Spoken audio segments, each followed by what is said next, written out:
So, rom-com, romantic kind of vibes we're dealing with. It's interesting to play this with an ensemble of 4 players because, of course, these stories usually follow one couple. But I think it's coming to me now that there is a type in these movies or these properties where you have like a party, so to speak. And that's when our heroine comes back to her apartment and she's got her crew of friends, the people who are encouraging her and like making her over and being her sounding board for all her romantic woes. And maybe that's who we are. The charmed ones. My group of girls call ourselves. I'm looking through my generic character sheets. You said 90s, right? Yeah, or maybe I like the challenge of like early 2000s. Ooh, okay. Okay. Let's think we're almost in the world of like How to Lose a Guy in 10 Days or something like that. Yes. I mean, honestly, such a good rom-com. It's really... Failure to launch. He's just not that into you. Yes, yes. I have seen none of these. Have you seen Love and Basketball, Scott? I... Have you seen Brown Sugar? Okay. Okay, I may be out of my depth. Last time we did this, we played in the 1890s, and Scott's decadent Fond de Sekla references were deep and rich. Yes, and so yes. turnabout's fair play, Scott. Now you have to be. Amazing. So let's think of our party as like our investigators, so to speak, our types of characters that would be in one of these rom-coms. So think of like urban young professionals, fun and flirty. God. Everybody has jobs like working for fashion magazines or architecture firms or advertising agencies, things like this. I have an author character sheet here that I was thinking could be fun. So maybe I'm like, oh, I'm a children's book author. So just like quirky enough to be a friend character in one of these movies. Yeah. You know what? Another sort of genre to pilfer from that just struck me since we're a group is Sex and the City.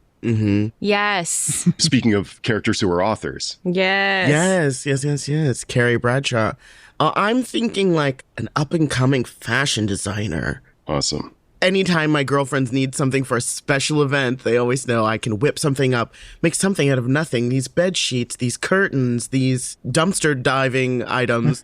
Yeah, like a Rachel who came from money is trying to do like a... I can work a real job too. Yeah. I'm cutting up father's credit card and I'm going to get a job at Macy's. Cut to 2 months later. Daddy, can you please send me that credit card back? Maybe aristocrat is my character sheet. Love that. Ross, this doesn't totally fit with the professions that you mentioned, but is it possible that my character is a commercial pilot? Like a very fresh, new commercial pilot? Yeah, why not? Yeah, just because that character sheet's just staring at me, and I'm sure the skills in aircraft are going to come in handy. It's going to be so fun when we have to do a get together because you're just here for the layover, you know, like Ooh, I like you that. had a flight yesterday. Tomorrow you go off on another flight, but we've got you here tonight, maybe, you know? Yeah, that's perfect. And I feel like he's maybe the clumsiest person you've ever met, so you're all a little worried about him as a pilot. Uh-oh. I'm thinking maybe an absolutely terrible advice columnist for the local paper. Excellent. Yes. Excellent. Like a Dear Abby, yes. Yeah. Great. I have chosen the name Jordan Benning. Jordan just felt like perfect to me for some reason. That's a great name for one of these things. I'm going to be Lucy Flowers, and it sounds like that's just like a pen name, but it is actually Flowers is my real last name, and it just always felt since I was a kid like, oh, that would be great for like a children's book author, and so I decided, and I've stuck with it, even in the moments where I thought maybe I hate this job. No, I can't change my mind now. I have to keep doing it. I've gone for Marty Shell as a name. Great. Is it like Ask Marty? Yes. Oh, God. And my name will be Pamela Forge. Pamela Forge, a Dwarven Ranger.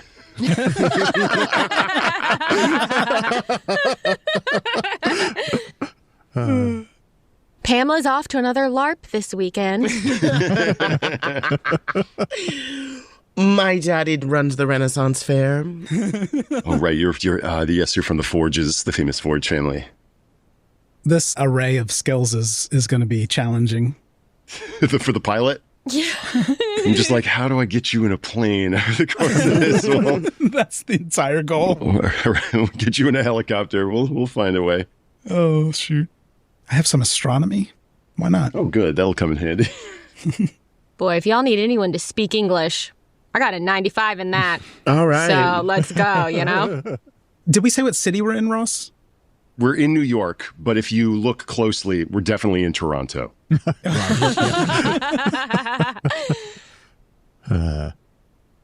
I think whatever scene you throw us into, Ross, I'm dressed in my pilot's uniform, no matter what. Yeah, absolutely. Absolutely.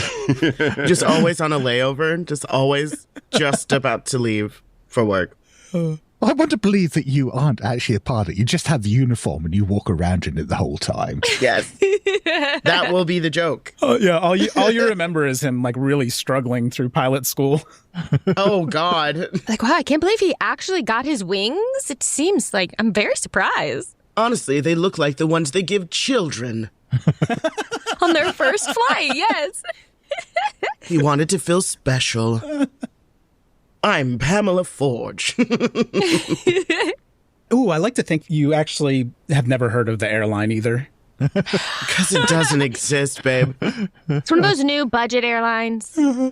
It's Fresh Air. Fresh air. Oh my gosh, yes. Fresh air is your... Yeah, for sure.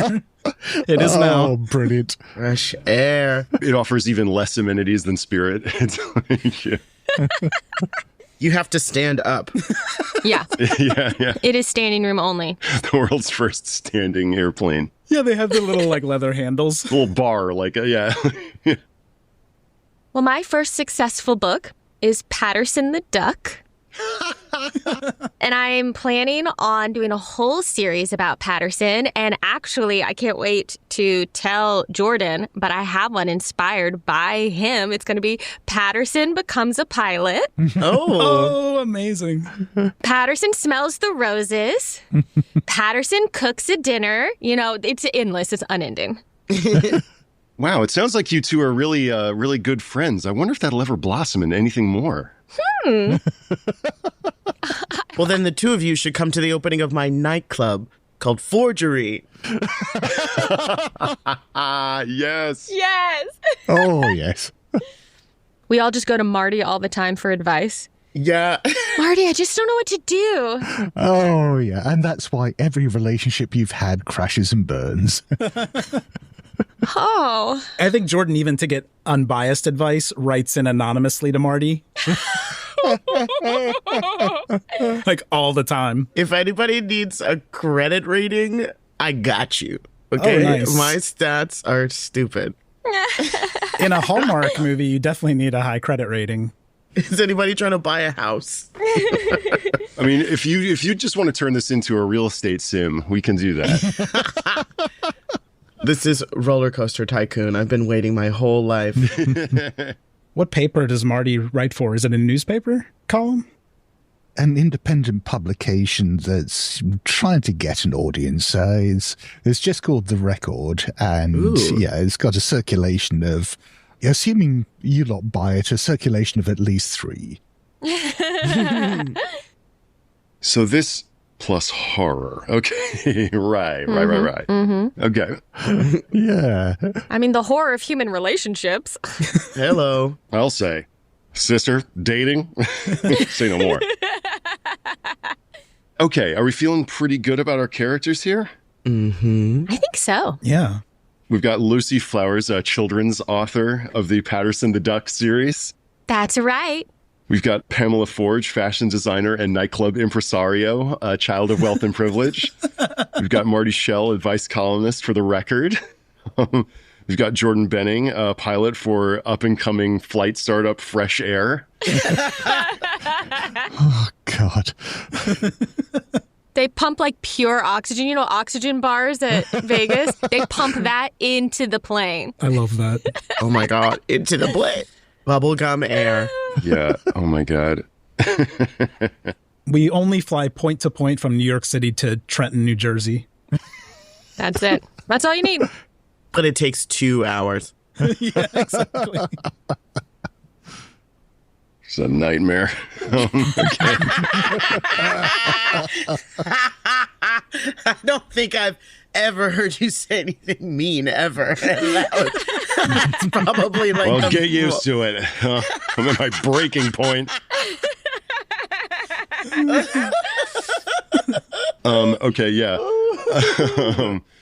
We start in a beautiful blue sky. The spire of the Chrysler Building pierces the clouds as we move down into stock footage of New York City, filmed by the second unit of this movie, because every time that we see an exterior shot in The Day We Met, it is very clearly Toronto, Canada. The CN Tower is often visible over your shoulder. But we move down past skyscrapers in the hustle and bustle of early 2000s New York.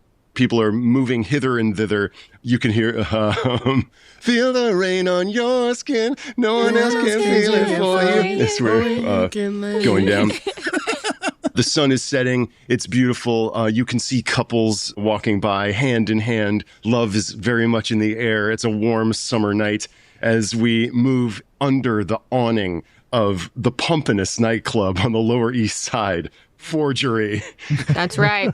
We move past the bouncer, down the line, and you can hear early 2000s club jams pumping from the speakers as people sip dramatically colored cocktails. Da dong, da dong, dong, dong. I like the way you move it goes.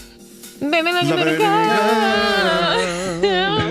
Da dong, da dong, dong, dong. Yeah. Cisco is in full effect. Got me feeling so crazy right now. And we move past the revelers through the crowd of people dancing, and the crowd parts, and we see nestled in a little private booth in the back of Forgery, a group of friends that have known each other for at least several years. They come to each other with all their problems, professional and especially romantical. No matter what life throws them, no matter what heartbreaks come their way, they can always rely on this little friend group as a safe place to unpack all their woes of what it's like to be single in the big city. Pamela Forge, Marty Shell, Jordan Venning, Lucy Flowers are all there tucked into a booth, sipping smart cocktails, nursing their respective heart's wounds. All of you, I think, are just on the prowl, but it's hard out here for a single person. Let's maybe hear about what's been going on in some of your lives as you chat. And you wait for the fifth member of your little cadre, Melissa Huntington. Yes. She's beautiful, but guys, she doesn't know it. She's a smart professional woman. She works at a local ad agency, and she just can't seem to land a man, no matter how hard she tries. In fact, she's just about to give up. But you haven't seen her in a while. In fact, you do know that she has some sort of rivals for her affection, and it's kind of been tearing her heart in two. She's kind of been involved in the last few weeks in a love triangle of sorts. But those are her problems, and you're always giving her advice. But she's not here right now. What do you think you're chatting about there in your booth? You know, the city tried to stop a permit of mine. How come I can't have a panther in the club? Everyone would enjoy that. Well, it might be because it's a little bit dangerous, Pamela, Lucy says as she sips her appletini. But isn't that why people come to clubs like this, for the sense of danger? You know what? That's true, and you only live once, so... That's exactly what I'm talking about. Hey, Marty, bring out the... Sorry, I meant to say someone else's name, not... There's so many Martys in New York. So many bodies in New York. Well, I'll have one of my boys bring out the saber-toothed tiger. Maybe that's more sufficient for this club going. A saber-toothed tiger? What, like a stuffed thing? What do you got? No, I've got an actual live animal to put out into the club. I'll put it in a cage if you're feeling scared. Jordan gulps his espresso martini.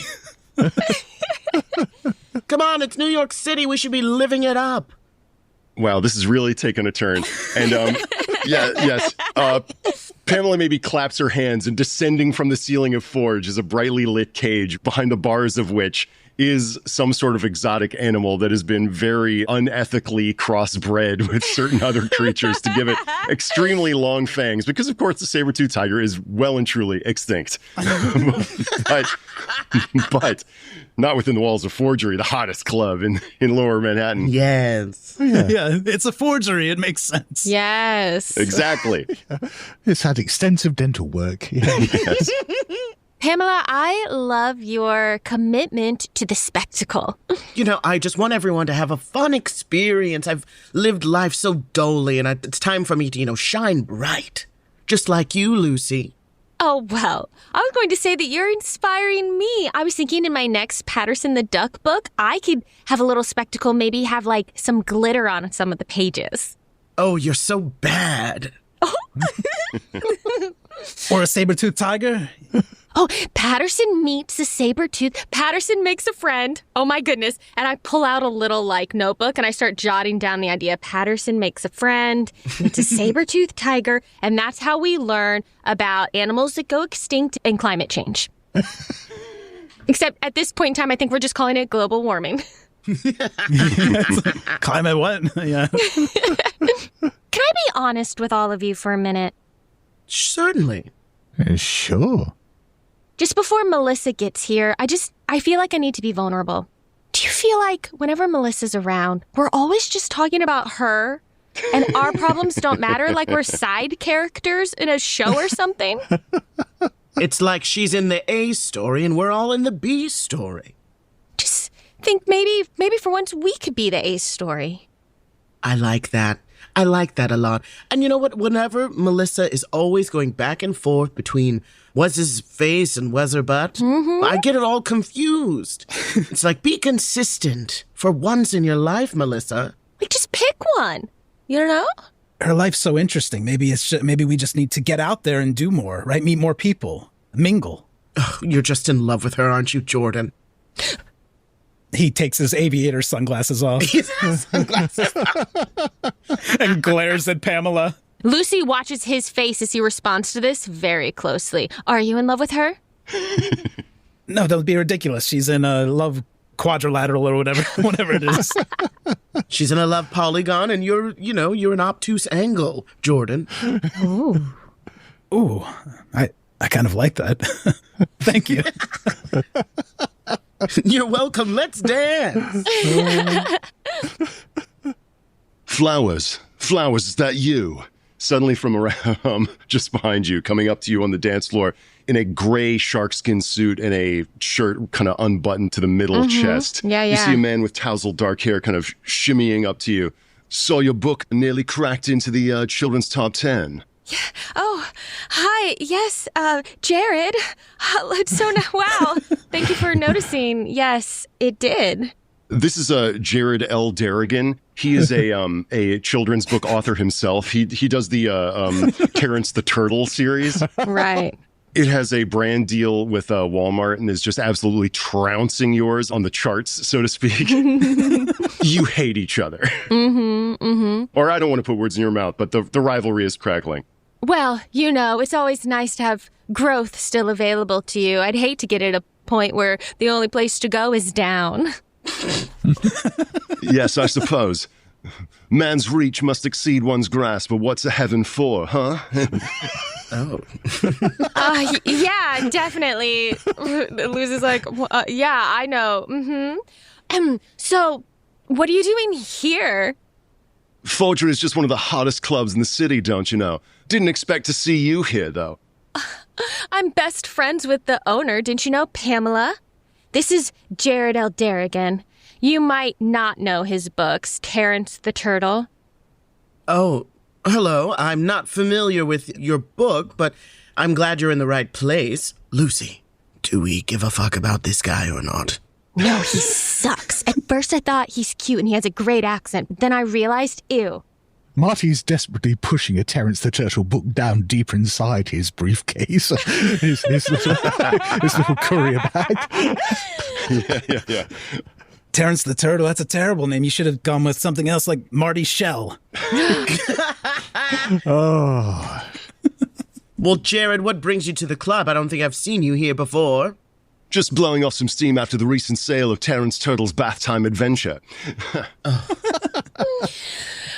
It was, honestly, I respect you enough to say it was a damn good one.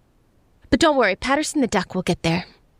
Oh, I think I saw that one at Borders, actually. Didn't you? Had glitter on the shell, didn't you? You did? They put glitter on the shell? Yes, the book has a sort of a tactile quality. Wonderful. That's great because sensory experiences are so important for young children. That's why in my next Patterson the Duck book, the duck is going to actually have real feathers for them to be able to feel as they flip the pages. Wow, I've never heard such innovation in literary circles before. Wow, that's incredible, Lucy. Thank you, Pamela. Just think about how high you could ascend, Miss Flowers, if you gave away all the sort of social preachiness that you do in your books and gave into raw commerce. This is why Terrence the Turtle gets the sort of brand affiliate deals that he has. Well, I want children to be, edified by my books and to grow and to learn about the world, not just have things sold to them. I would hate to sell myself to some power that might grant me success, sure, but what kind of havoc could it wreak upon the world? Well, I suppose we'll just agree to disagree. I guess so. We're opposites, it seems, and we'll never come to an agreement, ever. No. Opposites could never attract. In another life, I might have a lot to learn from you, Lucy Flowers. But tonight's not that night. Did you see the tiger? Ta-ta! And he kind of dances back into the crowd. See, I told you, the tiger it gets people in the door and makes them stay. I just drain the rest of the green liquid in my appletini glass. Another round. You should just ask him out, Lucy. He's clearly into you. You think he's into me? But no. That's a terrible idea. I mean, whoever said opposites... Well, I know you just said opposites attract, but who else? I mean, no, it's stupid. It's stupid. It never works. People always say that like it's good of relationship advice, but honestly, relationships are built on mutual trust, respect, and shared values, and you clearly have nothing in common. No, but he is hot. Oh, yes, all right. Well, maybe a fling then. And he's negging you. Isn't that kind of sexy in a way? It's like I need his approval, but I don't want his approval, but I do want his approval. What do you think, Jordan? I mean, he said you need to think about ascending. I'm a pilot. Oh. We could ascend anytime you'd like. I could get you a half-price ticket. Oh, a half-price ticket.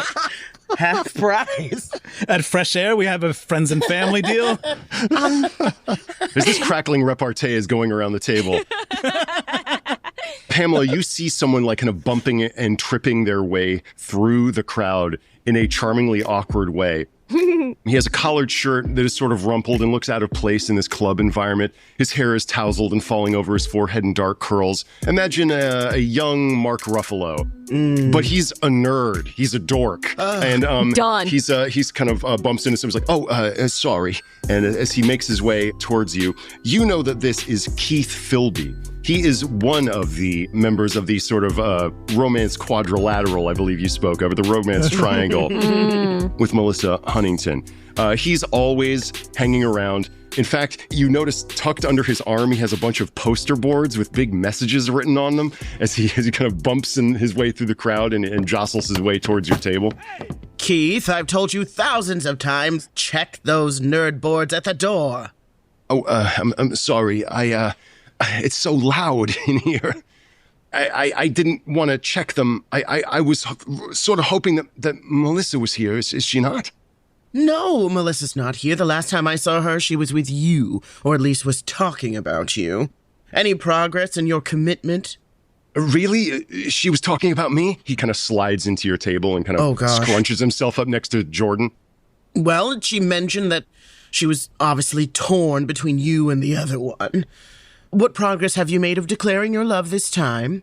Well, I've been trying to for the past for almost the past week. I realized that there's so much that I've been meaning to say that I just haven't been able to put into words. We've been friends for so long, and she's always been just so out of reach. I never wanted to, or I should say I never had the courage to really step out of the boundaries of what our relationship was and declare how I felt. I needed to do a grand gesture, and that's why I made these. And he kind of lifts up his poster boards, and it's clear that he's got one just says like, "To me, you are the best in the world." And like, Okay. Keith, I was going to go to her workplace and sort of hold these up outside a glassed-in conference room or something. Maybe not at work. Keith, she works on the 15th floor. How is anybody going to see your signs from up there? Right. I should do it at her house. No. Keith, did she say that she wanted a grand gesture? Is she telling you her love languages, or is this something you're fabricating? Oh, that's the point of a grand gesture. You can't ask for a grand gesture. That undermines the grandness of the gesture. You have to take a risk, Pamela. You have to take a risk, or else the gesture falls flat. Oh, I know about risks, and I point to the saber-toothed tiger in the middle of the room.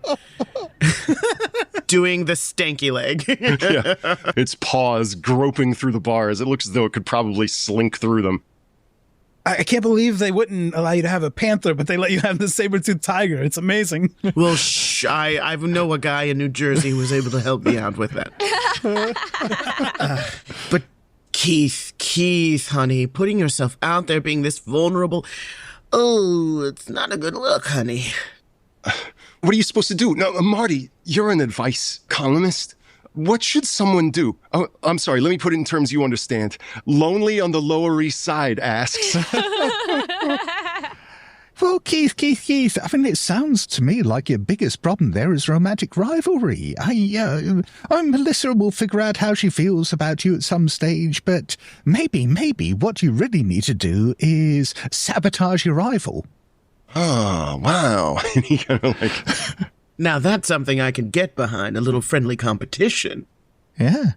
You're so much different in print, Marty, than you are here in person. I admire that, though. I mean, I hardly know how I would be able to sabotage it, though. Well, tell us about the other one. Why is he so great, and why can't Melissa make up her mind? A pros and cons list, possibly. You don't know, Pamela? I mean, my rival's Roger Madigan. Of course you know who Roger Madigan is. He's one of the most eligible bachelors in all of New York. Oh, yeah. Roger Madigan, yeah. You should just give up now, Keith. Oh, yes, they call him Mr. Large. Mr. Large, yes. Absolutely. He is known as Mr. Large because he's a real estate developer who builds large. And in fact, his office and penthouse is at the top of the Keystone Tower, one of the tallest new builds in New York. It has a giant glassed-in penthouse on top with a helicopter pad, and he builds big and lives large. Wow. Yeah, Keith, I just don't know how you can live up to Roger unless you can't. It just turns out that he's shallow and you're genuine. Maybe just be yourself and hope that in time she'll learn to like the nice guy. Huh. That sounds like an empty platitude, but maybe I should just be myself. Maybe just be yourself, just like Patterson the duck learned. Yeah. In my book, Patterson learns to be himself. Oh, yeah. It's like I was just reading in Terrence the Turtle Comes Out of His Shell. No. Lucy's face goes deadly serious. The long con has always worked out for me. Being yourself is a terrible idea. It's a terrible idea. No one's interested in you, Keith. They're just interested in who you can pretend to be. Marty, I just don't know that that's true. Marty, I have some ideas about increasing your circulation. Marty, we're going to switch you to just some club soda. You're getting a little in your cups, as they say. Say, Keith, if you want to be like more of who you already are, and he kind of nudges Keith in the ribs since he's sitting next to him, and he has this little like keychain shaped like an airplane, and he pops it open to show him the cocaine inside. Oh my gosh. Is this what you mean when you say you like to fly, Jordan? Yeah, come on, Keith. I wouldn't lead you astray. I mean, we go way back. You remember the day we met? You girls are going to need to go into the powder room if you're going to do some snow. Yeah. Not out here. I love the idea that it wasn't inconspicuous at all. You just Yeah, everyone's getting a good look. Whoa. I thought it was nice. I used to use an Altoids tin. No, it's great, Jordan. I realize that's probably fine for you, but it would just make my problems worse, I think. I mean, I showed up at her workplace. I slipped past security, went up the elevator. Oh, Keith. I was just doing what I thought I should do based on advice I read in your column, Marty. Oh, yeah. It turns out that Melissa hasn't been at her job in almost 2 weeks. Wait, what? What? She was working on the big pasta account. That's been her whole life. Yeah, she was so excited about the big pasta account. She's rolling out the huge pasta account this week. Or the people up on her floor going nuts. Well, should we call her? I've been trying to reach her on her BlackBerry all week, but none of the messages are getting through, I guess. It's really hard to type on those things. Just give her time. I don't know. I like the buttons. I like the satisfying click they make. Oh, like the kind of tactile feel. Yeah, some people are really into that, Keith. Yeah. Really nice. Yeah, like the glitter on the back of Terrence the Turtle. Now you shut your mouth, Keith. You know what? I think I'm ready to go. Maybe I'll go to Melissa's place and check in on her in person, like a good friend, and get away from all this Terrence the Turtle talk. I think that's a good idea. You see, Keith, when I say you shouldn't be yourself, this is what I mean. Boy, I guess I got a lot to learn. Be yourself, don't be yourself. Cocaine? Many roads lay before Keith. Well, the cocaine's the easiest road. I've got it right here. Just let me know, Keith. Just give me the sign. But I heard that you were, or at least Lucy was going to try to go to Melissa's place. Yes. Is that something that everybody would like to do, or perhaps just Lucy? Of course, I'll say that people can split the party early and often. I think it would be a good idea to go to her apartment because she was supposed to meet us here. Yeah, she's very late. She never misses a cocktail hour. Yeah, this is a monthly ritual for y'all, and she's not here. Does it make more sense to go to Roger's place? She's obviously at Roger's place. Well, That's a good question. all right, Jordan, you and I will go to Rogers and scope it out. And Marty, Lucy, maybe you go to Melissa. You have her spare key. The door is always unlocked. I know that. She just walk on in. She's so trusting. Sure. Yeah, we can go. Marty, will you come with me? Oh, yeah. So let's see a quick montage of a yellow cab pulling up outside of Forgery. Everybody piling in. Jeremy L. Derrigan sweeps past you, and his cold eyes lock on yours, Lucy, as you pass by. But is there a subtle warmth underneath them? Oh. Is this rivalry masking something deeper? Do we only pretend like we hate each other because we're scared of how much we love each other? Impossible. Boy. Impossible. No, that couldn't be it. That couldn't be it. As the cab scoots across town, but of course we are in Toronto. Who knows how far you actually went or where? And but let's see you now, bing, coming out of an elevator in a long hallway of smart apartments. And you know that down the hall to the right is the apartment of ad wizard Melissa Huntington. Lucky in ad campaigns, unlucky in love. Oh. All right, Marty, let's just march on over there and knock on that door. Sure. I'll just stand there expectantly and wait for you to do it. I do it. I walk on over. And assuming that the door just looks normal, it's not ajar or anything, I knock.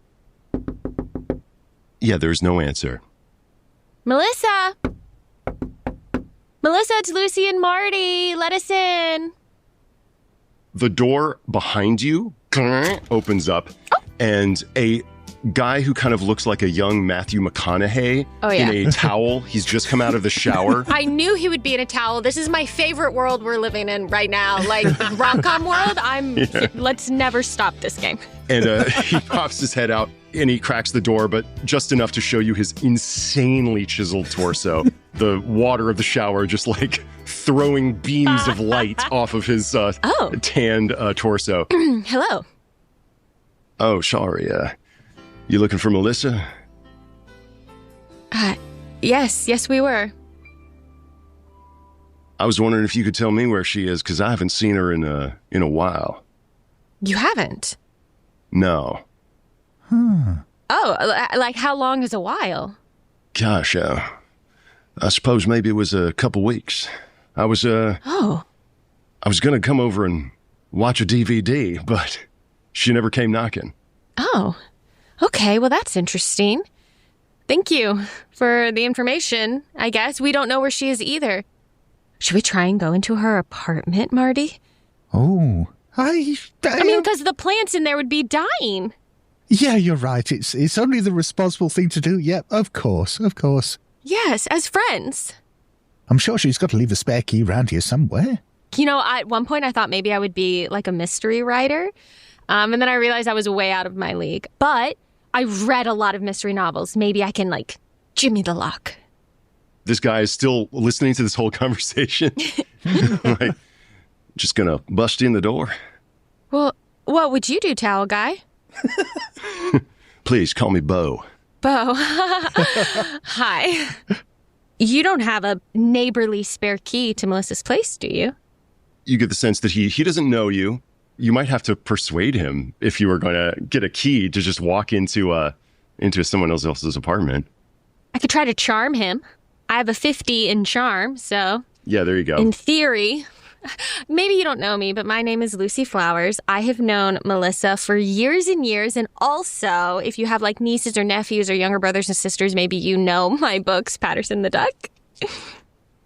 Ooh, I rolled a 20. Great. Yeah, that's a hard success. You write the Patterson the Duck series? I do, yes. I'm a fireman, but I work weekends at a volunteering at a... You volunteer? Wow. At a youth outreach organization, and we read your books all the time. Wow, that's so special. Thank you for telling me, and it's just so nice to meet a fan. He reaches into his towel and pulls out the key.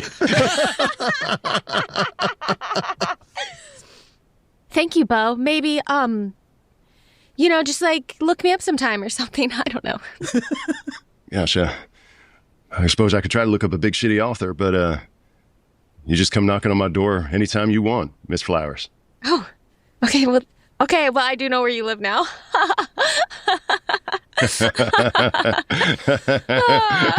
The door's slowly shutting. Shut. Look, Marty. Now we don't have to break in. Okay, but what are we waiting for? All right, I'll unlock the door. Great. It pops right open.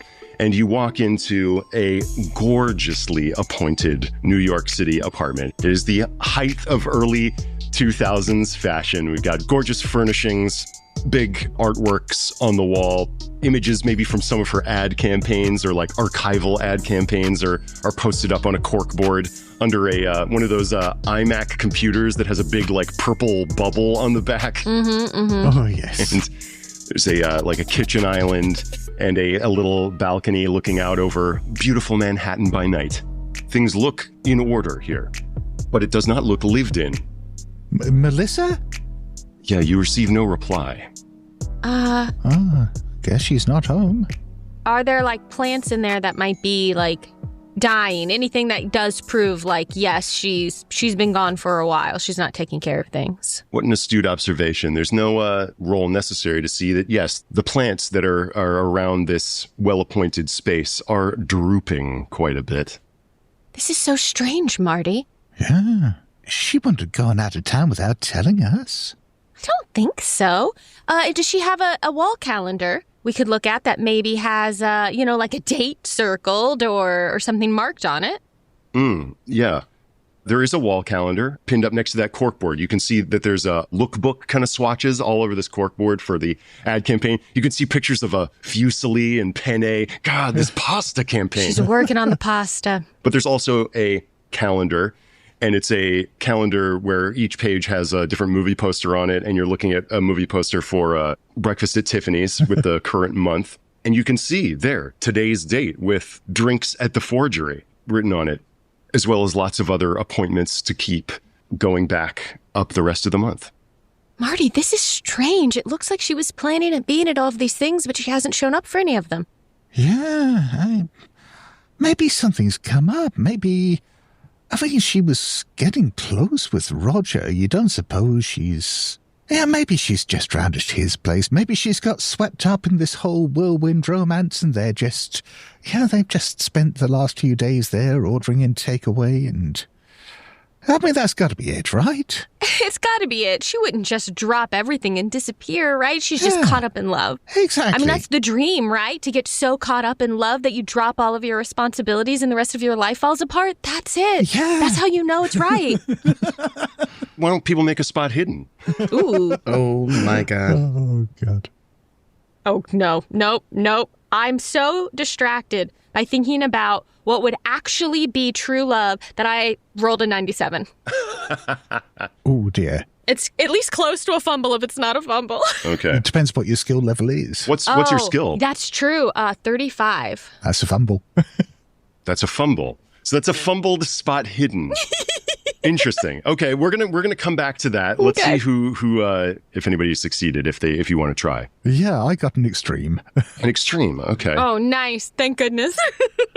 On this desk by the bubbly, colorful iMac, you tap the mouse and it hums noisily to life. And you're looking at her email and you can see some emails, a lot of work emails, like, where are you? Jerry from Prego is breathing down my neck. And if you continue to scroll, since I think you got that so well, you can see that there's emails from Keith there, like little kind of notes where he's expressing, clumsily expressing friendship, trying to meet up, where he's never really speaking his truth. Oh, Keith. There's an email. The username is just a series of numbers at Hotmail. And if you open it up, it just says numeral C, big letter U, numeral 2, night. CU2 night. And this email came 2 weeks ago to the day today. I wonder if I'll ever fall in love. Your eye is caught, Lucy Flowers, by there's a bunch of like business cards and things all over the desk, things pinned up. Like I said, lots of pasta stuff and other things she was working on. But there's you're just kind of poking around, musing on love. And you can see like another little mash note from Keith that you push out of the way. And your eyes suddenly light on this incredibly beautiful and ornate business card. Do you know what a Penrose triangle is? It's an optical illusion. It's a triangle that seems to be in multiple planes at once. It's one of those optical illusions where if you trace the outside of this triangle, you'd wind up on the inside of it. It's like a three-dimensional optical illusion. Oh, yes. Okay. Mm-hmm. And it's one of these. And there's something about it that you've never seen it so intricately rendered. And your eye is sort of like caught in it. Yeah. As you're musing on love, falling in love. Will you ever fall in love? Falling. And there's something about this triangle that is beckoning you to fall into it. There's something about the mathematical precision and paradox of it that is just drawing your eye into its center. I think even physically my face it's like on the card is on the counter and I've got like my hand suddenly on like kind of like on either side of the card and my face is slowly even like getting closer and closer to the card until my nose is almost touching the card itself. Yeah, your nose is almost touching it as you feel just kind of drawn to it. And there is something about the mathematics and paradox, the reality, the unreal. You can just feel that in a way that you're not looking at a triangle, you're looking at yourself, that you can describe everything, as it were, in numbers, and that all that is rational can be paradoxical and irrational. The whole room feels like it's buckling around you as spiraling towards the center of this image. Please roll sanity for me. Oh, I'm pretty sane. Yay, I'm a pretty sane character. 59 under 70. Great. You just lose 1 point of sanity. Okay. And you snap out of it. This image just kind of took your breath away for a moment. And not only that, it sort of gave you a sense of vertigo. Oh, I feel a little bit like I'm getting a migraine. Sit down for a moment. I'm just going to see whether I can find out more about this email. Okay, yeah. Now, I don't know what the nature of your character sheets. If there's a skill that one of you have that you could parlay as a tech or... I've got some computer use. Computer use would be perfect. Yeah. I mean, for a start, I just want to see whether there's any more emails from this address. But yeah, just see whether I can work out anything about the sender. And I've rolled 71 over 40. You know what? I'm going to push this. This. Yes. Push the roll. Push the roll. I mean, obviously, I'm being careful here because I don't want to disturb anything on Melissa's computer. This is her computer, it's not mine. I don't want to pry in and find something embarrassing on here or anything like that, or anything too personal. I'm just looking for this email sender. But I'm going to abandon all caution at this stage and just start rooting through all her documents, looking for anything that's going to give me a clue as to who's been emailing her. Okay, so as Lucy is like nursing her sudden sense of migraine, Marty Shell is like sweeping things off the table and just like totally invading Melissa Huntington's privacy. Please push that roll. And I got hard success. Yeah. I'm kind of disappointed that I didn't fail, but well... I know. Me too. Now, I'm not the most, Ross is not the most technically savvy person in the world, but I think that maybe Marty, in terms of early computing, is maybe a crack whiz at some of this kind of stuff. Yeah. By virtue of writing and submitting your work to local publications and being a sort of net runner out there on the early info superhighway. And you're able to take this string of numbers and try to figure out were any other emails sent.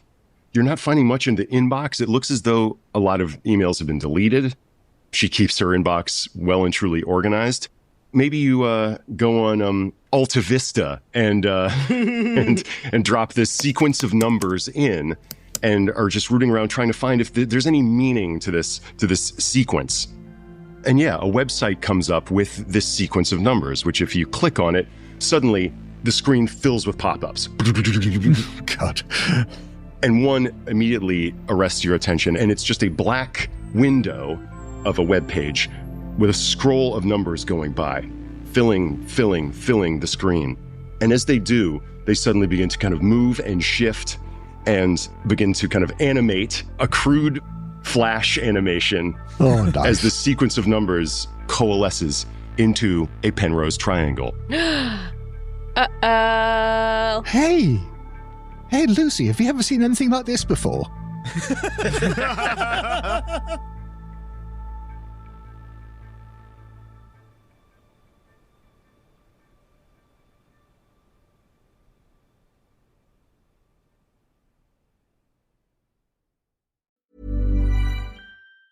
Only Boost Mobile. Boost Mobile. We'll give you a free year of service. Free year? When you buy a new 5G phone. New 5G phone? Enough. But I'm your hype man. When you purchase an eligible device, you get $25 off every month for 12 months with credits totaling 1 year of free service. Taxes extra for the device and service plan. Online only. Trimble is the technology company that connects your physical and digital worlds so industries like transportation and geospatial can get hard work done faster than ever.